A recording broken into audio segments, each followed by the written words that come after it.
आपके करियर में आप इंजीनियर बनेंगे या डॉक्टर बनेंगे, आईएएस ऑफिसर बनेंगे या आईपीएस ऑफिसर बनेंगे, ये डिटरमाइन करता है आपका एक डिविजनल चार्ट, जिसे हम दशांशा यानी D10 कुंडली कहते हैं। ये एक ऐसा डिविजनल चार्ट होता है जिसमें आपके करियर का फेम, डायरेक्शन और ओवरऑल सक्सेस को जज किया जाता है।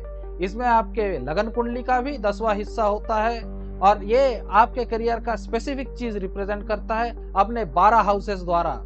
इस वीडियो में हम आगे इस विषय पर चर्चा करेंगे। आप देख रहे हैं astro Arnab, where astrology is simplified for you.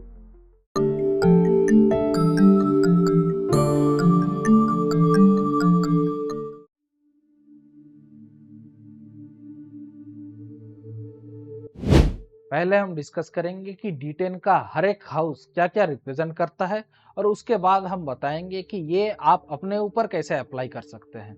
तो पहले हम आते हैं फर्स्ट हाउस पे। फर्स्ट हाउस रिप्रेजेंट करता है आपके वर्क प्लेस के आइडेंटिटी को, वहाँ के कार्मिक नेचर को और साथ ही आपके वर्क के प्रति आपका अप्रोच कैसा है उसको। और इसमें एक इंटरेस्टिंग बात यह है कि अगर ये हाउस वीक होता है तो आपका वर्क के प्रति भी व्यू पॉइंट वीक होगा। और ये फर्स्ट हाउस ही है जो कि मेजर पिलर है आपके करियर का। अब हम आते हैं सेकंड हाउस पे। ये हाउस रिप्रेजेंट करता है आपके सैलरी को और आपके वर्क के नेचर को जिससे आप पैसा कमाते हैं। फॉर एग्जाम्पल, आपके सेकंड हाउस में बैठा हुआ है जुपिटर तो आप ज्ञान से पैसा कमाते हैं। अगर आपके सेकंड हाउस में सैटर्न बैठा हुआ है तो आप हार्डवर्क से पैसा कमाते हैं। और साथ ही ये सेकंड हाउस रिप्रेजेंट करता है आपके प्रोफेशनल रिसोर्स को आप कैसे मैनेज करते हैं। फॉर एग्जाम्पल, आप एक आईटी कंपनी में काम करते हैं और आपको एक लैपटॉप दिया गया है कंपनी से। आप उसको कैसे यूज करते हैं और किस कंडीशन पे रखते हैं, ये डिटरमाइन करता है सेकंड हाउस। अब हम आते हैं थर्ड हाउस पे। ये हाउस रिप्रेजेंट करता है क्रिएटिविटी को और आपके कम्युनिकेशन वर्क से रिलेटेड को। साथ ही ये शॉर्ट डिस्टेंस जर्नीज को भी रिप्रेजेंट करता है। फॉर एग्जाम्पल, आप एक सेल्स कंपनी में काम करते हैं और उसके लिए आपको जो डिस्टेंसेस ट्रेवल करना पड़ता है उसको रिप्रेजेंट करता है आपका थर्ड हाउस। साथ ही ये हाउस जितना स्ट्रांग होगा, पर्सन उतना ज्यादा रिस्क ले पाएगा अपने काम पे।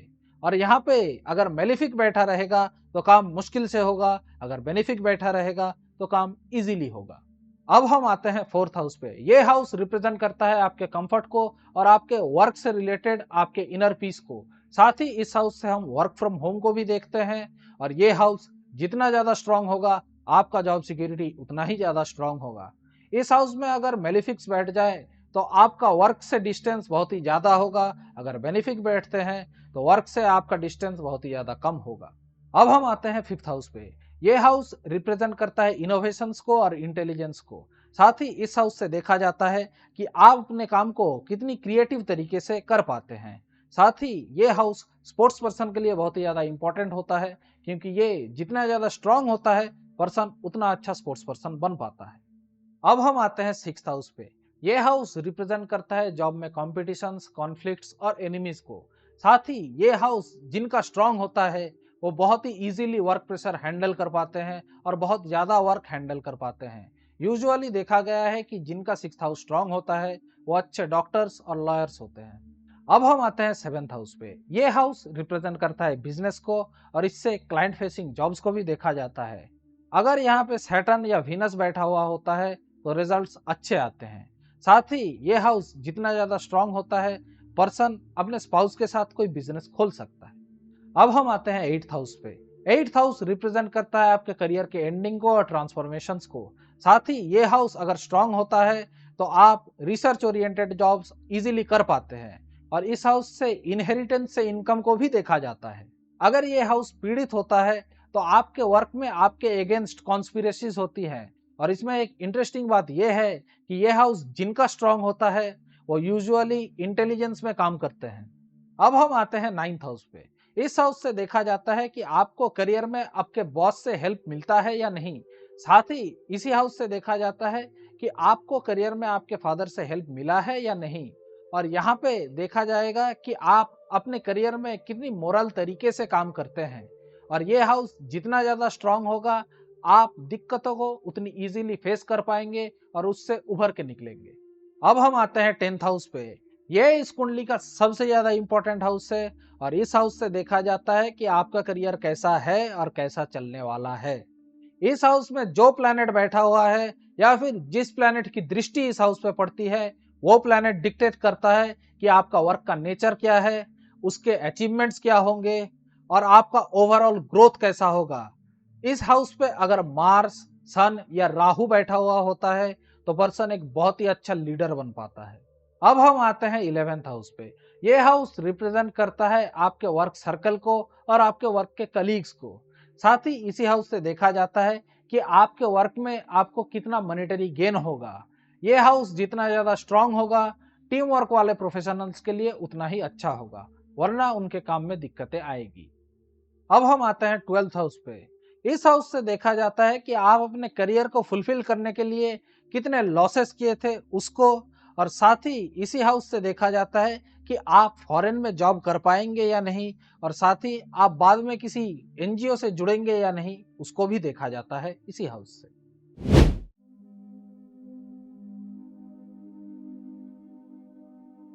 अब हम D10 को अपने ऊपर किस तरीके से एनालाइज करेंगे, उसको हम डिस्कस करेंगे। पहले हमको ये देखना पड़ेगा कि आपके 10th हाउस में कौन सा प्लैनेट बैठा हुआ है या फिर 10th लॉर्ड कैसा है। उस प्लैनेट को हमें ट्रैक करना पड़ेगा और हमको ये देखना पड़ेगा वो प्लैनेट आपके D10 कुंडली में कैसा प्लेस्ड है।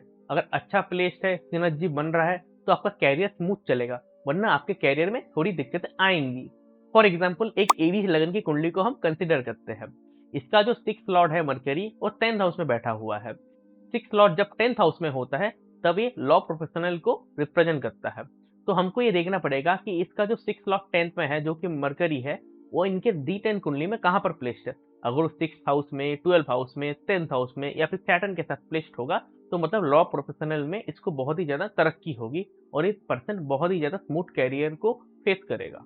हम प्लैनेट के कारक तत्व से भी समझ सकते हैं कि D1 और D10 कुंडली एक साथ कैसे काम करते हैं। फॉर एग्जाम्पल, अगर आप एक मैनेजर है तो आपके D1 कुंडली में सन वेल प्लेस्ड होगा, हो सकता है सन एग्जॉल्टेड हो या फिर अपनी ही राशि में बैठा हुआ हो। पर हमको ये भी देखना पड़ेगा कि D10 कुंडली में सन कैसा है। अगर D10 कुंडली में भी सन अच्छा है, इसका ये मतलब होगा कि आप बहुत ही ज्यादा बड़े मैनेजर बनेंगे, सीनियर मैनेजर, यहाँ तक कि सीईओ भी बन सकते हैं। अगर D10 कुंडली में सन अच्छा नहीं होगा पर D1 कुंडली में सन अच्छा होगा, इसका ये मतलब है आप मैनेजर तो बनेंगे पर उसमें आपको स्ट्रगल फेस करना पड़ेगा।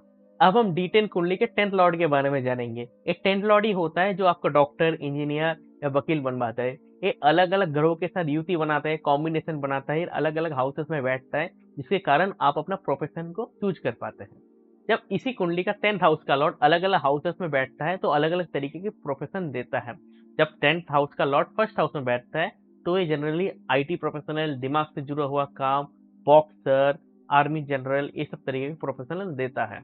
ये जब सेकंड हाउस में होता है, ये बैंकिंग का जॉब देता है, ट्रांसलेटर का जॉब देता है, या फिर बिजनेस जैसे फैमिली बिजनेस हो गया, ज्वेलरी का बिजनेस हो गया, इस तरीके का बिजनेस देता है। ये जब थर्ड हाउस में बैठता है, एक ट्रैवलिंग वाला जॉब देता है, ट्रांसफरेबल जॉब देता है, या फिर सेल्स मार्केटिंग का जॉब देता है। जब ये फोर्थ हाउस में बैठता है तो पॉलिटिक्स में सक्सेस देता है, वर्क फ्रॉम होम में सक्सेस देता है, रियल एस्टेट में सक्सेस देता है। ये जब फिफ्थ हाउस में बैठता है, ये पर्सन पैशनेट होता है अपने काम को लेकर। ऐसा पर्सन शेयर मार्केट में काम कर सकता है, अच्छा स्पोर्ट्समैन बन सकता है, अच्छा आर्टिस्ट भी बन सकता है। जब ये सिक्स हाउस में होता है तो ऐसे पर्सन को जनरली जॉब ही करना पड़ता है और ऐसे पर्सन रोग, ऋण और शत्रु से पैसा कमाते हैं। जब ये सेवेंथ हाउस में बैठता है तो ये पर्सन जनरली बिजनेस करते हैं। बिजनेस अपने पार्टनर के साथ भी कर सकते हैं, जो कि मैरिज पार्टनर हो, या फिर अपने दोस्त के साथ, फ्रेंड के साथ, बंधु के साथ, उनके साथ भी कर सकते हैं। ऐसे पर्सन को ये भी देखा जाता है कि ये लोग क्लाइंट फेसिंग जॉब में होते हैं। ये जब एट्थ हाउस में होता है तो जनरली पर्सन को दिक्कतें होती है अपने काम में, पर अगर ये पर्सन ऑडिटर बन जाता है, रिसर्चर बन जाता है या मैन्युफैक्चरर बन जाता है तो इनको कोई भी दिक्कत नहीं होगी। ये जब 9th हाउस में बैठता है, ऐसे पर्सन जनरली मॉन्क होते हैं, टीचर होते हैं या फिर काउंसलर होते हैं। ये जब 10th हाउस में होता है तो ये पर्सन जनरली एडमिनिस्ट्रेटिव वर्क में होता है। बहुत टाइम ऐसा भी देखा जाता है कि प्लैनेट के कारक तत्वों के हिसाब से थोड़ा काम चेंज होता है। ये जब 11th हाउस में बैठता है तो ऐसे पर्सन को सोशल मीडिया से फेम मिलता है या फिर एनजीओ से जब जुड़ते हैं तब इनको फेम मिलता है, उनसे पैसा मिलता है। ये जब 12 हाउस में बैठा रहता है तो ऐसे पर्सन को जनरली फॉरेन से फायदा मिलता है। ऐसे पर्सन इंपोर्ट एक्सपोर्ट के बिजनेसेस में भी काम कर सकते हैं। अगर 12 हाउस पीरियड नहीं होता है तो ये हाउस बहुत ही ज्यादा पॉजिटिव रिजल्ट देता है। बहुत टाइम में ऐसा देखा जाता है कि 10th लॉर्ड राहु, शनि, केतु द्वारा पीड़ित होता है। तब हमको 10th लॉर्ड के साथ दूसरे ग्रहों को भी कंसिडर करना पड़ता है, जो ग्रह 10th हाउस के साथ पॉजिटिवली कॉम्बिनेशन बना रहा है। अगर ऐसा भी कोई ग्रह नहीं मिलता है, तब हमको वो ग्रह को देखना होता है जो D10 कुंडली में सबसे स्ट्रांगली प्लेस्ड हो। उस ग्रह से रिलेटेड हमको जॉब या प्रोफेशन करना होता है। अब हम इसे एक एग्जांपल से समझते हैं। स्क्रीन पे जो कुंडली देख पा रहे होंगे, एक D10 कुंडली है। इनका 10th लॉर्ड सैटर्न राहु के साथ 12th हाउस में बैठा हुआ है। क्योंकि सैटर्न राहु के साथ बैठा हुआ है 12th हाउस में, ये पर्सन जनरली घर से दूर रहते हैं और आईटी में जॉब करते हैं। और इनका 4th लॉर्ड जो चंद्रमा है, वो भी 10th हाउस में बैठा हुआ है। तो ये घर से तो दूर है, पर इनको वर्क फ्रॉम होम मिला हुआ है। अब हम सेकंड एग्जांपल पे आते हैं। एक लियो लगन की D10 कुंडली है। इनका जो लगन का स्वामी सूर्य है, वो लगन में ही बैठा हुआ है। और इनका जो 10th लॉर्ड है, वो 8th हाउस में एग्जॉल्टेड होकर बैठा हुआ है। ये जो भी जातक है, ये बहुत ही बड़े टीचर है। इन्होंने हाई स्टडी भी किया है। साथ ही इनका क्योंकि सूर्य अच्छा है, इनको गवर्नमेंट जॉब भी मिला हुआ है। तो आज के वीडियो में इतना ही। उम्मीद करता हूं कि आपको ये वीडियो इन्फॉर्मेटिव लगी होगी। अगर आपका कोई प्रश्न है या फिर सजेशन है तो फिर कमेंट्स में अवश्य लिखिए। अगर आपको ये वीडियो पसंद आई है तो इसको लाइक कीजिए और शेयर कीजिए। साथ ही अगर आपको हमारा कंटेंट पसंद आता है तो हमारे चैनल को सब्सक्राइब कीजिए और उस नोटिफिकेशन बेल को भी दबा दीजिए ताकि आपको लेटेस्ट अपडेट मिल पाए। स्क्रीन पे दिख रहा है, इस वीडियो में आप जान पाएंगे दशा संधि के बारे में, और ये वीडियो आपको इन्फॉर्मेशन देगा राहु सेकंड हाउस में कैसा रिजल्ट देता है उसके बारे में। अगली वीडियो में फिर मिलेंगे। नमस्कार।